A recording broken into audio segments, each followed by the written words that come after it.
Hey everyone! Today's episode is a little different. It's our final one before the summer break, and we are going off script. I'm joined by my co-host Christopher Rossa and our audio magician Paul Antunes, and we are here to take a step back, share a few laughs, reflect on this podcast adventure, and talk about what it's meant to us, professionally, personally, and everything in between. We'll revisit behind-the-scenes moments, favorite episodes, lessons learned, how tech is evolving, and yes, we might even cast ourselves in TechTalk, the movie. But full disclosure, this episode is also a bit bittersweet because it's my last one.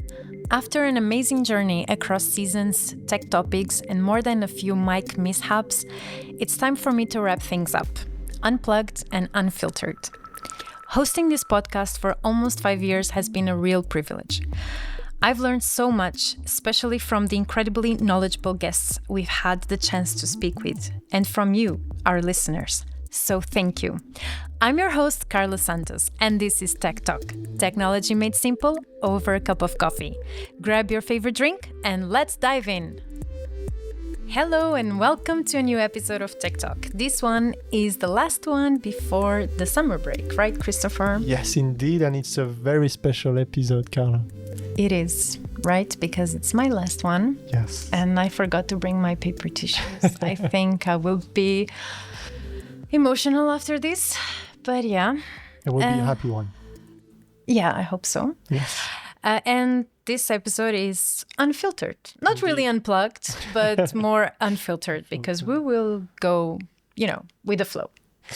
And we're joined by our special guest as well. Because today, Paul is not only, if we can say only, the sound engineer, but he's also not a guest, but like part of the episode. So he's part of the podcast, obviously. Yes. Welcome, Hello. Paul. Hello, thank you for having me. It's a pleasure to be here. A bit strange to be on the other side of the microphone for once. Yeah, I can imagine. How do you feel about that? A bit more stressful than I would have thought. I always make fun of the guests that are super stressed, and I always say, just relax. No, it's not as easy as it seems. There you go. So now you are in their shoes. Indeed, yeah. But it's a pleasure even for this occasion, which is a big occasion. Great. Should we start with the first question? Not great, but yeah. Now that I'm thinking, we were having an exchange on the questions, and you said, "Oh, we'll miss you, Carla," and Paul replied, "Great," and I was like, "Okay." What did I say? No. You said great, but I think you meant to the question. We will greatly miss you. That's what I said. Of course, of indeed, course. Indeed. Funny moments. Great. No, let's start with the first question then, Carla. I think it's one for you. So you'll start with this one. Yeah. What did you learn then from this experience, both professionally and also personally? You've been working on episodes and podcasts forever now, I think, at PwC. So what are your takeaway in general? So this is quite a big question. I think personally, I didn't know, I like to be behind the scenes, writing and so on. So taking on this challenge, although I really like radio and podcasts and so on, was challenging for me. But it has been a very enriching experience because I've got to meet so many people who are very knowledgeable about what they do.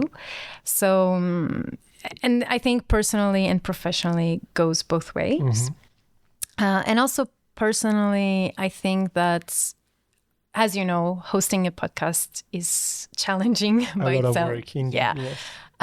You have to find the guests and organize everything, the logistics. We had some adventures along the way, and I think I had to learn to focus on what I can control and do the best with the information we have, you know what I mean? Yeah. And have always a plan B, so be much more flexible. And we had moments where we didn't have a guest like a few weeks before we should have. I would have said days, but yes.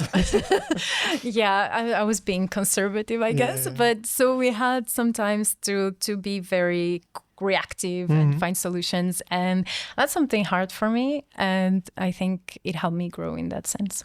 Yeah, I think what I learned a lot is like everything that goes around podcasts, as you say, you have to organize, prepare before and after. Also for Paul, I think there's a lot of editing to do afterwards. And setting up all the microphones and everything. So we don't really realize when we listen, but there's a lot of work to do around it. And I think that was a learning curve, but interesting to learn as well. So when you were here as a guest, I mean, comparing that to now you really appreciate all the work. Of course. Of preparing just one episode, right?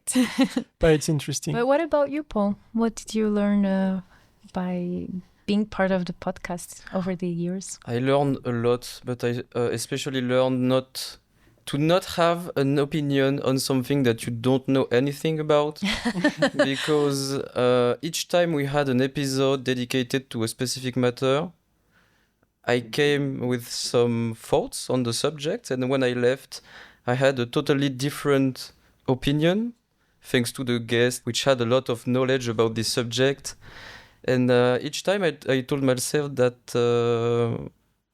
it's useless to have an opinion before knowing anything on a very specific subject. And there are a lot of controversies around the subject that we tackle, like AI, for example. And they bring a lot of different opinions that you wouldn't have as an amateur in the subject. So I think that's the main thing that I would remember.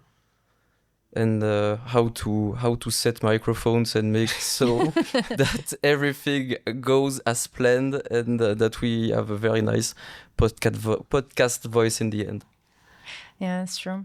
I think you're talking about having preconceived ideas. Yeah, indeed, stereotypes. And also getting new perspectives, like thinking about a subject in a different way. I think for me, a couple of episodes ago with Ulf, he said something very interesting, that back in our time at school, like we couldn't really use the internet to do our assignments and so on, and now it's just normal. And maybe it will be the same with Gen AI tools. And I didn't think about that, because now it's kind of forbidden, like you're cheating and everything. And that stayed with me. And when we were in high school, when we said that we used Wikipedia as a source of information, every teacher would tear their hairs off their heads. So I don't think you can use Wikipedia now even. I mean, if you're writing your thesis or something, right? I would say you can use it, but you have to look at the sources behind Wikipedia. Right. More than just Wikipedia. I think it's pretty reliable. Yeah, but at the end of the day... It's more reliable now than 10 years ago. Yeah. Okay. Yeah, but you still have normal people like you and me giving the input, like writing the pages, so you never know. Yeah, but there are cases of people just that's true. Fake information. But I think there's a lot of verification behind all the posts that are made by everyone around. I use Wikipedia a lot. We can tell. This question is also for you, Paul. What's something you'll carry with you from this podcasting experience, even years from now? The relationship that we bond together. No, I don't know. Okay, that's a little bit sarcastic. First of all, the technical skills, because we have been recording this podcast for the past 3 years. And I think that we have recorded, correct me if I'm wrong, but more than 100 podcasts. Probably, yes. Something like this. So, first of all, and as I was the technician on the show, most of the time, I must be honest, I was more focused on the technical aspect than the subject. So I wasn't very focused on the host subject on every episode.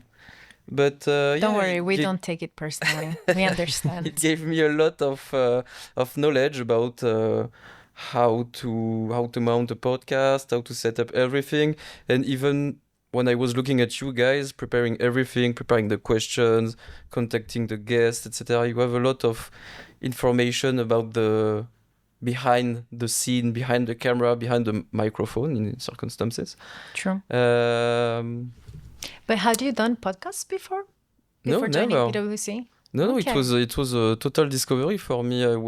I work within the video team on a first basis, so I'm more on video side, which has audio as well, but it's not the same organization. Like you put things together in a very different way when there is only audio, and it's much more like casual in a sense that when you shoot something, you have some kind of scene that you play. But on a podcast, it's totally different. It's like normal people speaking on normal people. You get what I mean? Yes. But no, it was overall a very good discovery about podcast universe. And do you want to ask the next question to Christopher? Sure. Can I have a computer to be able to read the question? So, Chris, what was your favorite funny moment behind the mic or a chaotic moment when never shared on air? Oh, never shared. That's the part I didn't read in the question. No names. No names. I have a lead on the answers of that question. No, I think I'll start with the good ones. I think I don't have one specific good moment, I would say, but overall, I think it was a great experience for me. Coming from being a guest to being a host, I think it was... What an honor, right? Yeah, what an honor indeed. No, it's for me, it's at the end of the day, it's a human experience, and you get to meet and discover new people, the external guests, and so on. And also, when they come in, most of them are quite stressed about the experience. And I had the same with a number of colleagues I have here, friends, more than colleagues, friends that were super stressed about doing podcasts and a bit pushed to be guests on specific episodes, and they were a bit reluctant and feeling stressed about doing it, but at the end of the day, I think I'm not sure they would do it again, or if they have Were only they traumatized? Not traumatized, but that's the point. For me, they have good memories about the podcast, and I felt good about doing it. So that was for me not the funniest, but I would say the best memories behind the mic, seeing colleagues and friends doing this experience and enjoying it at the end of the day, even though they were quite stressed before. Because yes, again, it's a human experience, and I think it's a great one, and it was super cool to do. So I encourage you listening, if you have the opportunity, to do podcasts and to go and record some, because it's great and you learn a lot in the process. But it's also not that easy. It's also not that easy, which comes to the chaotic moments. I think it links back to what you were saying in the beginning, that sometimes you have plans, you have guests, and it's same with a lot of things in life, but with podcasts in such a big organization can be chaotic as well. We have plans, we have guests, and then last minute we have to find new guests, Speaking of which, topics. I thought about a funny moment we had. Yeah? Because back then when this happened, it was not funny at all. But do you remember, and here it's okay, but do you remember when we recorded podcasts in the studio? Yeah. And then in the end, the sound was not good because there was an Oh, interference I with forgot the that one. auditorium, and we had to do it again. And I felt so responsible to it, and all the guests were like, oh no, it's fine, it was like a rehearsal in the end. And I was like, oh, thank you for saying that. You don't know how stressful it was to try to fix the sound that was broken from start to finish. It was horrible. I mean, there's again things that are out of your control, and you just have to be patient and do it again. Do it again, basically. And I also remembered, I think it was not so long ago, that we had a podcast planned and we had to postpone it twice because the first time the person could not make it. Yeah. And the second time the other person could not make it. And we thought this will never happen. But we found a way. Yeah, yes, I think that's exactly the bottom line. Is there's chaotic moments, but at the end of the day, you make it happen, and it's good memories and a lot of fun. Yeah, you see, things that were stressful, now we look back at them and we're laughing. So that's life. But talking then about challenges, Carla, this one's for you. Which topic or season was for you the most challenging, or challenged you the most? Whether it was, I don't know, intellectually, creatively, maybe technically. Well, you named a couple of them, but you have other ones. Honestly, I think one way or another, they all challenge me somehow, because I'm not an expert in technology. And to be fully transparent, because we are doing an episode which is unfiltered. It's not something that I'm interested in my spare time. I'm the kind of person who is very curious about everything. And so doing this podcast has taught me a lot. But it's not something I'm going to listen to in my spare time. Okay. So it's not my world, if I can say it like that. It's your world, for instance, Christopher. It's more your cup of tea. Technology indeed, yeah. So, yeah, I think all of them, they were challenging intellectually because I didn't know a lot of the topics. And to be, again, fully transparent, sometimes I did not know what our guests were talking about. Yeah, but I mean, yeah, that's the point of the podcast, to demystify. I did enjoy a lot cybersecurity topics. I think it's so fascinating. Yeah.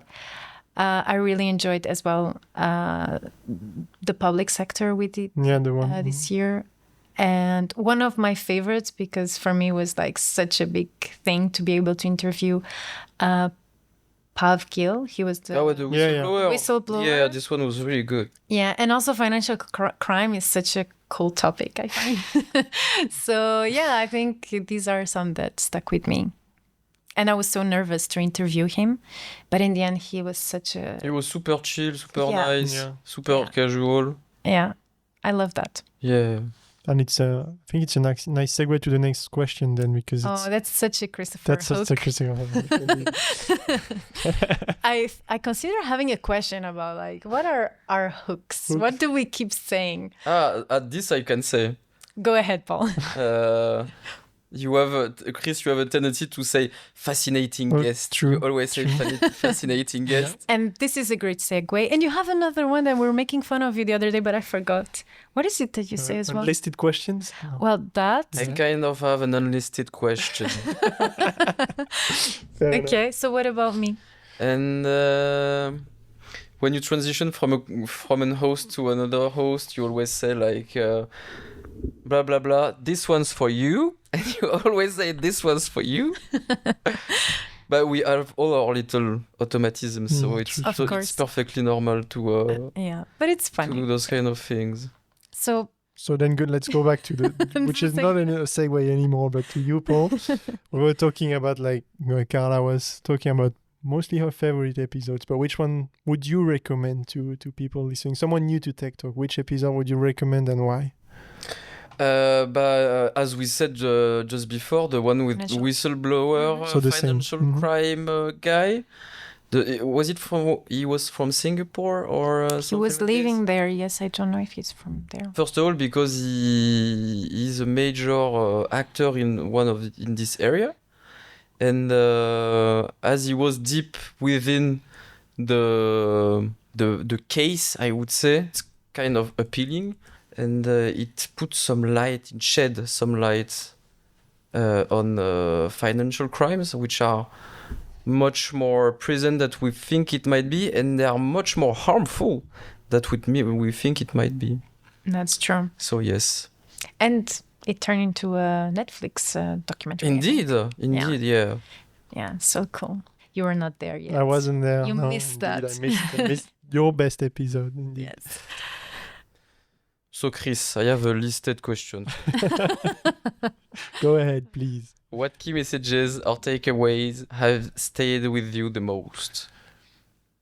Okay, challenging question because there's a lot of episodes and different topics, but if I had to try and summarize, I would say it's not so much a message than a pattern at the end of the day, because we talk about a lot of not buzzwords, but like trendy topics, I would say. And when we asked our guests what are the key takeaways indeed for each of the episodes, most of the time it was this urge to act and to move fast on the topics, specifically with Gen AI.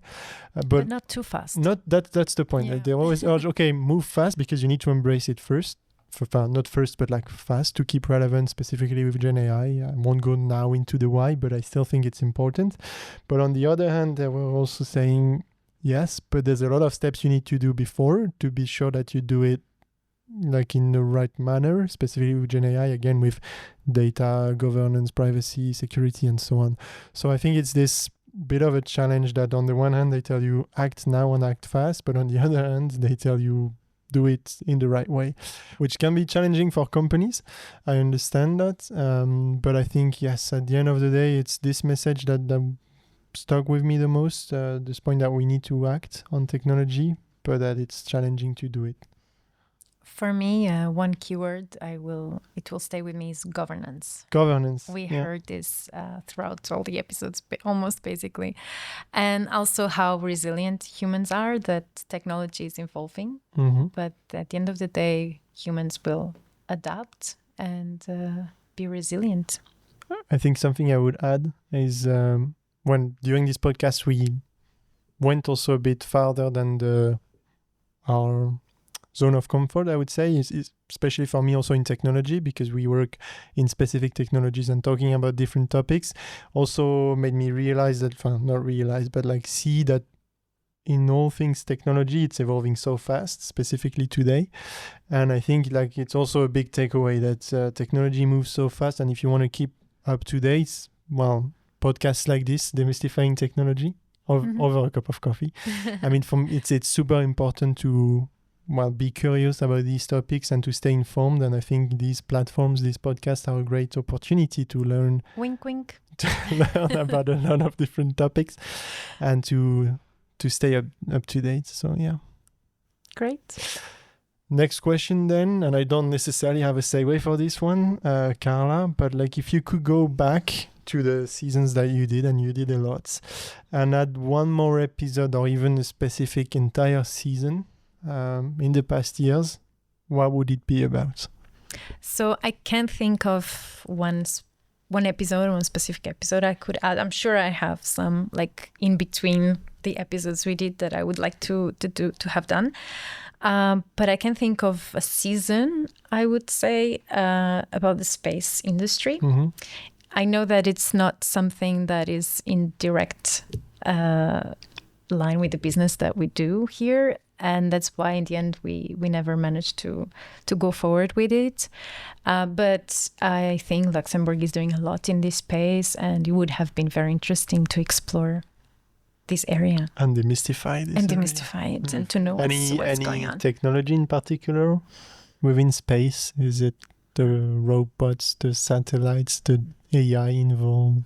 All of it? All of it. Now we are getting too technical for me.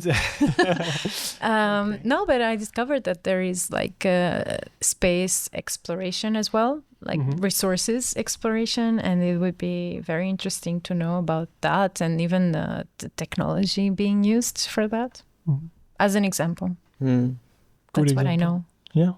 So you'll do your own private podcast about space, about mining the moon. yeah. Speaking of which, could I add something about the season?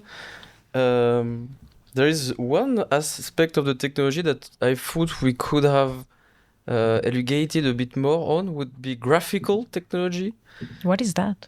Like all the technologies that are coming out that are related to visual effects or real-time rendering, which are evolving pretty fast, and they are also heavily linked to AI, because NVIDIA, which is one of the biggest companies that does graphical parts for computers, are creating the servers, I think, that all the big large language models run on for the future. And it's crazy how big the explosion of NVIDIA is going. And I'm a big gamer as well, so I know about NVIDIA. And new technology within video games are super fascinating as well. AI within video games is super fascinating as well. Could you be a guest for that episode? Potential guest? Maybe, qui sait ce qu'ici. We'll see, but indeed, I would love to talk about it. Did you take notes, Christopher? Yes, of course. I saw you typing something. All right, so this one's for you, Paul. Okay, I'm afraid.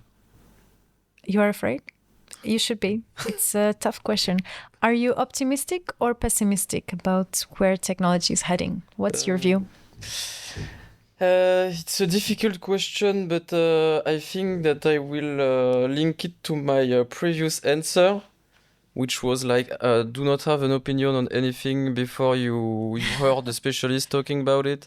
If you take a look around at the news all around the world, you could easily think that everything's going bananas, even though I think it's more complicated than that. And technology might only be a tool that demonstrates the willingness of the human being in general. So, am I afraid of the willingness of the human being in the future? Maybe, maybe not. I'm not neither optimistic nor pessimistic about the future of technology because we already have created the atomic bomb, so we've done the worst that was possible yet. So, yeah, no, in the opposite, I think that I would be a bit optimistic because the new technology is given more tools to people that don't have any means. We are used to talk about AI within big companies, within big organizations, within countries, but it's also super useful for individuals and people that hadn't have access to like assistant that would code for them, that would do math for them, that would do a very specific search for them is quite impressive, and it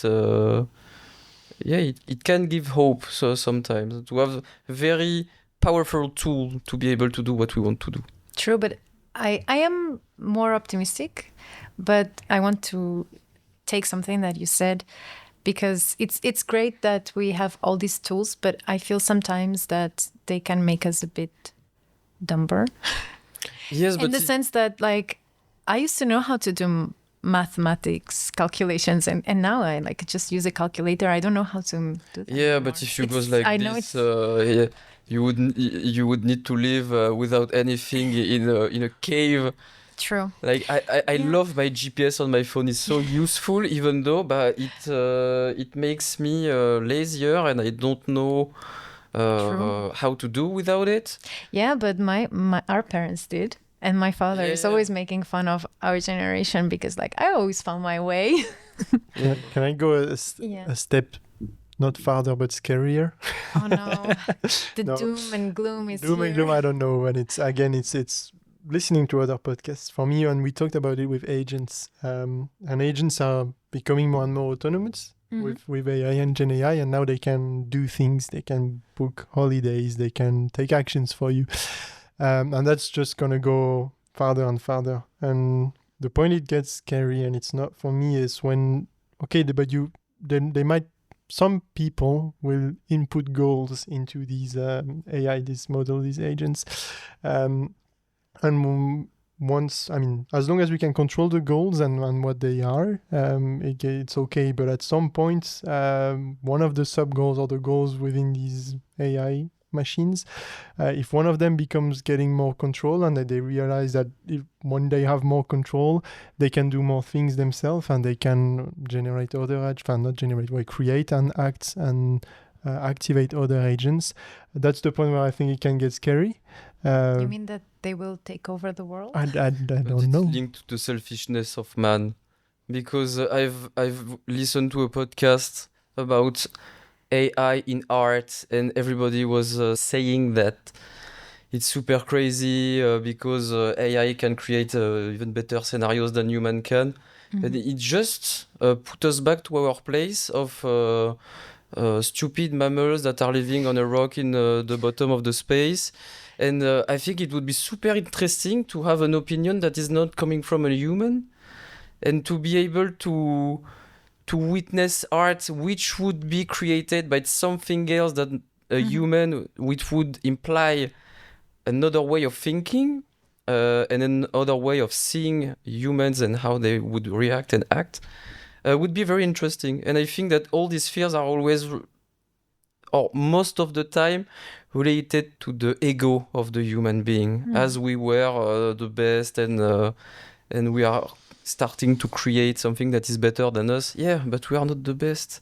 There might be some intelligent beings that would be 1,000 times intelligenter, smarter, and it's a exercise of humbleness. But for me, it's not only about being smart. I'm thinking about something one of my favorite artists said, Nick Cave, because he has this newsletter, and I think someone asked him, how do you feel about ChatGPT for writing songs? And he said something, I don't know his exact words now, but I think he said something very true, is that when you're, especially, I don't know how you feel about creating art, like paintings and things like that, but a song, I think, well, and I think it applies to painting and stuff like that too, but like this is created by a human who has feelings, who had an experience, and these tools don't have that. So it's devoid of real experience and real feelings. To conclude, I think one of the lessons that one of the key messages that we also got throughout all the episodes we did is that at the end of the day, it's also about how humanity, the relationship that humanity develops with technology, and setting boundaries and having something that is healthy, let's say. Yeah. I mean, at the end of the day, it's also your choice to use the tool and how you use the tool. Yeah, it's more about how do you use the tool. The truth, I think that in the end, we are also tend to be lazy. Of course, it's the human curse. Yeah. The human curse. So if we have a tool that can do something for us, we are going to go for it. But I'm hoping that, like with social media, people are starting to see the downside of it. And they're starting to putting some boundaries. So I think it's going to be the same, hopefully. Next question is for you, Carla. Mm-hmm. I think it's a good one. It's a fun one. Not related to technology directly, but let's imagine we're doing a movie, which is called TechTalk the movie. Ta-da! Who would play us? Which actors? So we had a lot of discussions. You had a lot of discussions, yes. Yeah, with my colleagues from the marketing communications department, because this is the kind of question we love. And we had some discussion as well between us before, right? Did you ask ChatGPT? I did. Okay. But I didn't like the results. Okay. What did ChatGPT said to you? For me, I don't remember. I think it was Felicity Jones. Okay. I had already thought about her. Makes sense. I had thought of Felicity Jones, but I think there is a consensus that I'm more like Anne Hathaway. What do you think? Which is not bad. It's No. not bad to be compared to Anne Hathaway. Oh, not at all. It's an honor. And for you, Paul, I had immediately two people in my mind, which was Paul Mescal and Shia LaBeouf. Okay. I see why Shia LaBeouf would remind you about me. Has to be sure. Mm-hmm. But Paul, no. And don't take my words badly. Paul Mescal is a very handsome and muscular man, so I'm super Let me explain. satisfied with the answer. No, it was not so much about the looks, but the fact that he's very versatile and he can be quirky and a bit alternative. Okay. And you're alternative in my Oh, thank you. I know this is a compliment, but you see what I mean? Like his style and his way of being and so on is quite cool, in my opinion. So there you go. Yeah, That's why I thought about I'm him. gonna blush. Thank you very much. So it was very difficult to decide on you. For me? Yeah, for you, Christopher. But I think we decided on Justin Timberlake. Fair enough. His career. Which is not bad as well. No, in his acting period, yeah. Even though I can't sing, but yeah. Acting. period. Acting, yeah. He but he acts. still sings a lot. What movies did he do? You said The Social Network. And anything else? And Time Out. Interesting. So now you have to watch the movies with Justin Timberlake, Yeah. Christopher.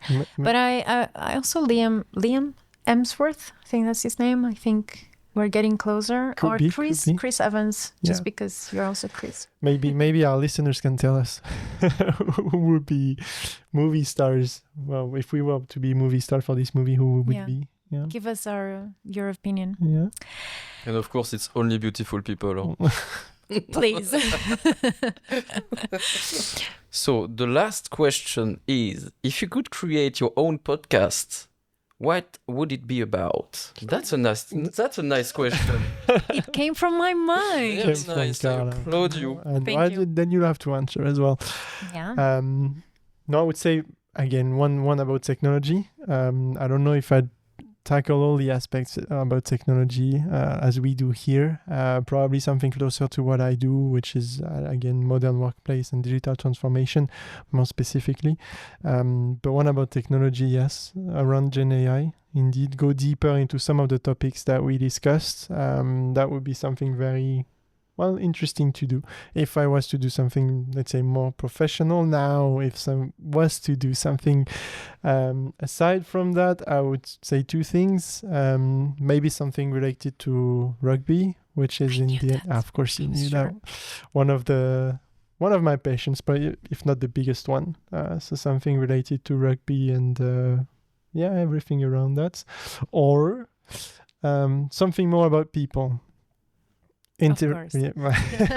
No, but I mean, interactions between people, specifically, again, maybe in something related to in the workplace as well, interactions between people. And there's two strengths that I always say is very important for consulting, which is empathy and curiosity in topics, but also in people. Well, empathy is with people anyways, but yeah, I would say these two topics. Three in the end. I have an unlisted question. Yeah. Are there any podcasts about rugby? Of course, plenty. Yeah. There's podcasts about everything. I know, but it's so specific. Yeah, no, but there is about everything. Yeah, performance, rugby as a whole. Yeah. What about you, Paul? Movies? Cinema? Well, there are plenty of those, so I don't think there are plenty of everything, so I don't think that I could add anything interesting to what already exists. A podcast about video game development studios and how would they work, because every studio works in a very specific way, and how would we compare the functionality of the studio to a country. Okay. And each episode would be focused on a different company. Interesting. Yeah. That would be do it before your idea gets stolen. All right, I think. Do you have any other questions? Yes, Carla, I have a last question for you, since it's your last episode, of course. And usually we ask these questions to our guests. Carla, what are your two key takeaways? One related to TechTalk directly in the topic, so about technology, and one about anything else from your podcast experience here. Can I have three? You can have three. Okay. But no more. So tech-wise, I think it's amazing how fast it evolves. And I've seen that doing this podcast for almost 5 years. Like AI was what it was like just a couple of years ago, and now it's something else. And again, as I said before, it will stay with me that at the end of the day, humans, it's all about how humans will interact with the tools, and that we usually are quite resilient and we can adapt. And that's a great segue. Wow. Using your words, I think this podcast taught me how to adapt more to circumstances that are out of our control, with the scheduling and logistics. I think definitely I'll take that, and to be more agile. And I'm just amazed and humbled by the opportunity of having met so many people so knowledgeable about so many different subjects. It just amazes me how so many people, like how humanity knows so much. Like everyone has their specialty. And passionate about topics. And passionate and curiosity. And it's been a pleasure getting to meet these people and talk to them and see them being so passionate about their subjects. So Carla, I think it's a nice way to conclude the episode with passion and passionate people. So will you do the honor of doing the last closing of the episode? Of course. So this is TechTalk, technology made simple over a cup of coffee. So on that note, Carla, what is your favorite beverage? You know, I The really thought real about one. this. Yeah. And I think it is coffee. It is coffee at the end of the day. Coffee is life. Don't you agree? I agree. Mm. I have a And bit you, of a Paul? coffee. Depends. I love sparkling water mixed with violet syrup. Oh, that's Oh, very wow. specific. Like, But sparkling water- I have a soda stream at home, so Okay. I drink only sparkling water. That's very French. And German. French. Okay. when I come back from work and I want a bit of sugar, I take some violet syrup and put it into the bottle, Huh, nice. and I get fat. Well, water as well. I mean, it's a hard for me. I like water. Coffee for me. You stick with coffee. I stay with Okay. coffee. It's been a pleasure, guys. Thanks, Carla. It was a pleasure as well to record with you and with you, Paul, as well. And thanks for having me as your technician. It was a pleasure indeed for those past 3 years, I would say. Yeah. Yeah. Thanks to you as well. And I'll see you around. Yep. To be continued. To be continued. And that's all for today. This is Tech Talk, technology made simple over a cup of coffee. Thank you for listening.